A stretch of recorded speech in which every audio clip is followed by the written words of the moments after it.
So we've talked about how to find the molecular mass of a single molecule. We are just talking about one molecule of H2O where you have one oxygen and two hydrogens. And by looking at the periodic table and those averages of atomic masses, we can find that if we're talking about one molecule of water, we are talking about 18 AMU. Now, in the chemistry lab, we're not often just dealing with one molecule of water. We're not studying one molecule of water. We're studying an entire beaker full of water. So how are we going to convert between this mass of a single molecule into the scale that we're using here in the laboratory, which is lots and lots of molecules in this beaker? And what we use is something called a mole. So no, it's not this cute little furry creature, rodent up here who loves science just as much as I do. It is actually a measurement. It's a lot like when you talk about a dozen of something. So if you're going to go get a dozen donuts, a dozen donuts is going to be 12 donuts. So when we're talking about 1 mole, all that we're talking about is 6.02 times 10 to the 23rd. Okay, so that's what 1 mole stands for. And it's a way that we can take the number of molecules that we are working with and scale it up to something that we can actually work with in the laboratory in the sample size. So how did we come up with this number 6.02 times 10 to the 23rd? Well, it's actually the amount of particles found in 12 grams of carbon-12. So remember, carbon-12, if we write it in an isotope notation, carbon-12 has an atomic mass of exactly 12 AMU.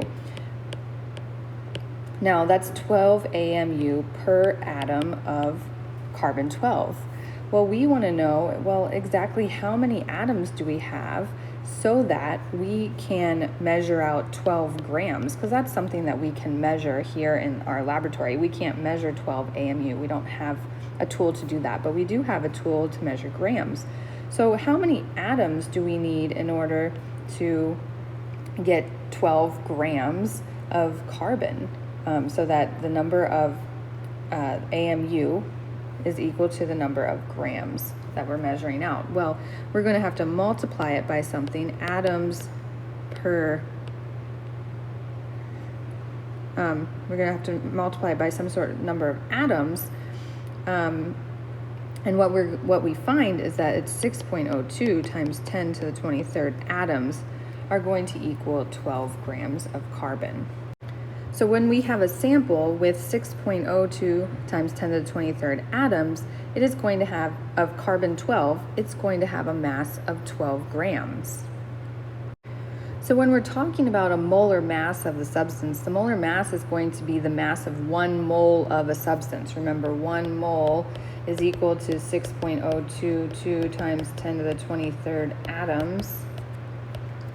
And the molar mass is going to be the mass in grams of 1 mole, or of 6.022 times 10 to the 23rd atoms. Okay, so the molar mass of an element is actually the atomic weight for the element from the periodic table, because of what we just talked about. So if we are talking about nitrogen, right? Nitrogen, and we want to find the molar mass, we look on the periodic table and we see that it is 14.00067 AMU. And so if we want to work with 1 mole of nitrogen, then we are going to be working with 6.022 times 10 to the 23rd atoms, which is equal to 14.0067 grams. So if I want to be working with 1 mole of nitrogen, I'm going to weigh out 14.0067 grams of nitrogen. I will know then that I am working with 6.022 times 10 to the 23rd atoms. I know exactly how many atoms of nitrogen I am working with. So the formula weight in AMU will be the same number as the molar mass in grams per mole. So grams per mole is the unit for molar mass. You have 14.0067 grams in 1 mole of nitrogen. So say I'm working with copper in the lab and I weigh out 3 grams of copper. I want to know, well, exactly how many atoms am I working with of copper? And so in order to do that, I need to use the molar mass. Now, this is something called mole island, which helps us with these conversions. And right now we are looking at this part, this little trip between mole island. And whenever you are converting between grams and atoms, you have to visit mole island and make a stop there. So your plane is going to first leave gram island and visit mole island, and then it'll go from mole island to particle island in order to make this trip. So we have 3 grams of copper, okay? 3 grams of copper metal, and we want to know how many atoms do we have. So over here we're trying to find atoms. How many atoms do we have? So how are we going to convert from grams into atoms? Well, if we're on gram island, we know that we are going to have to use the molar mass in order to figure out how to get to mole island. And remember, molar mass is equal to the number on the periodic table, the atomic mass of copper that's written on the periodic table in grams per mole. So if we look on the periodic table, we see that copper is 63.55 grams per 1 mole. That's a conversion unit, right? We can write it like this, 63.55 grams per mole, or we could write 1 mole over 63.55 grams. Either one is the way that we can write that. So down here, we're going to choose which one is going to get us to cancel out grams and get us to mole island. Well, that is going to be 1 mole over 63.55 grams of Cu. All right, so now we are on mole island. We have canceled out our grams and we are on mole island. So now we need to get to particle island.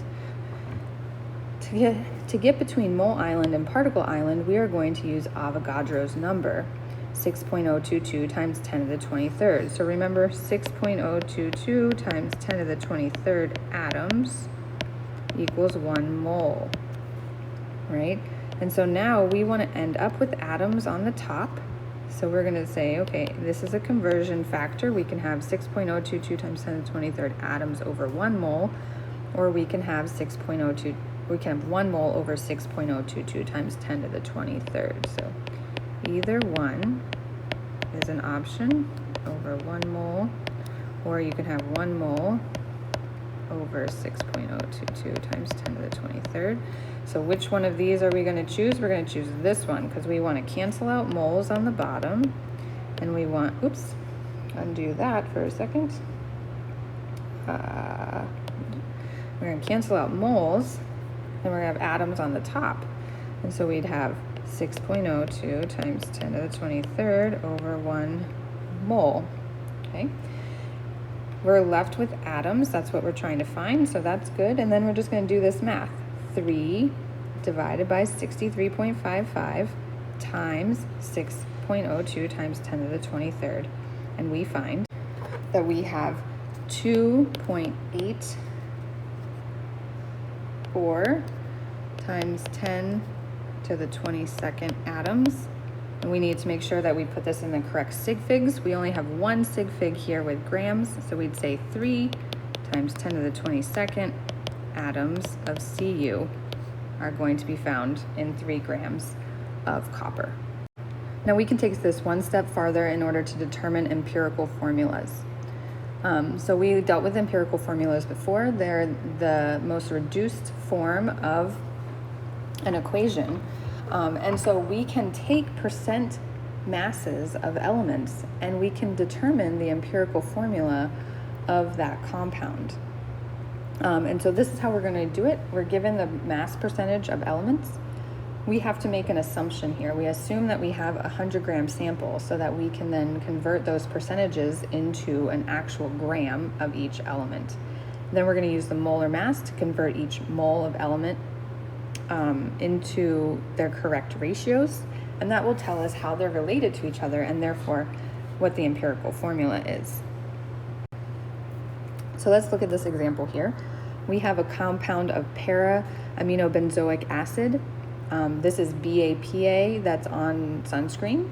It's composed of 61.31% carbon, 5.14% hydrogen, 10.21% nitrogen, and 23.33% oxygen.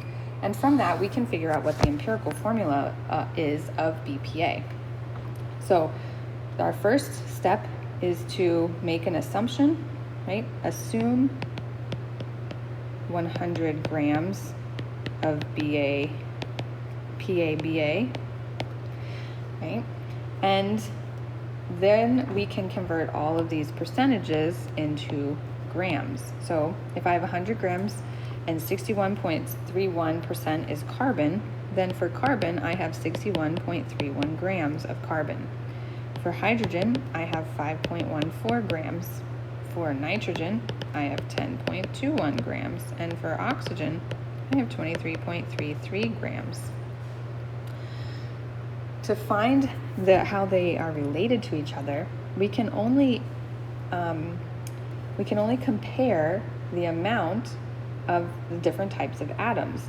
Remember, because each has a different molar mass. So we have to convert all of these grams into moles using their molar masses. Okay, so carbon's molar mass is 12.01 grams per 1 mole. Hydrogen is 1.008 grams per 1 mole, and I'm putting grams on the bottom because they have to cancel out so that we can convert everything into moles. Remember, the unit that you want is going to be on the top. Nitrogen is 14.01 grams per mole, and oxygen is 15.99 grams per mole.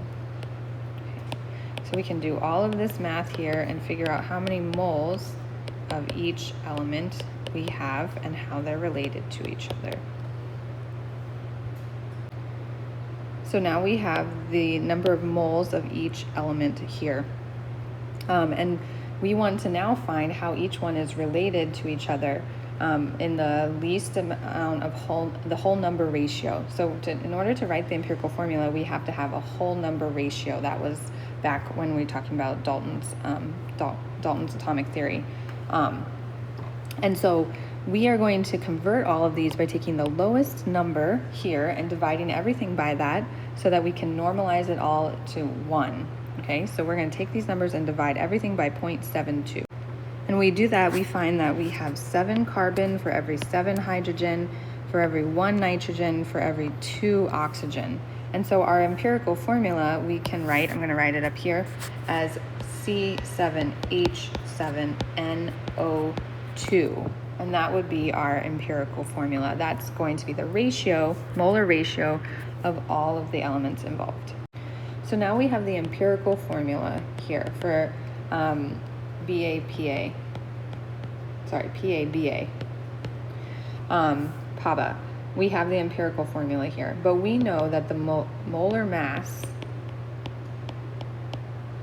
of PABA is 274 grams per mole. So when we have 1 mole of PABA, we have 274 grams.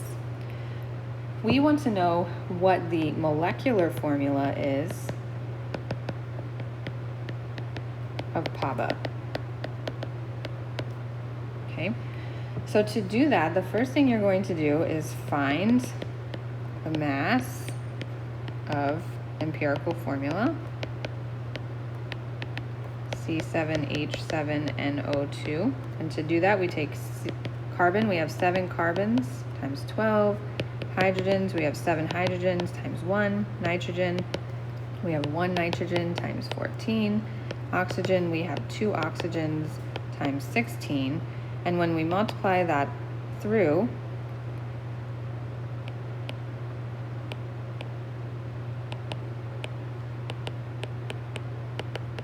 and add them together, we are going to get 137 grams. Okay, so we have 137 grams per mole of this empirical formula, but that does not match up here, right? How are these related to each other? Well, 274 divided by 137 is 2. So we have 2 times as much molar mass in 1 mole of PABA than we do in this empirical formula. So what does that mean? Well, that means that we have twice as many moles of everything than we do in the empirical formula. And so now we're going to multiply all of our subscripts, all of the numbers of atoms that we have, by 2. And the actual molecular formula of PABA is going to be C14H14N2O4. So we can find the molecular formula if we know the percent abundance of each element in a formula.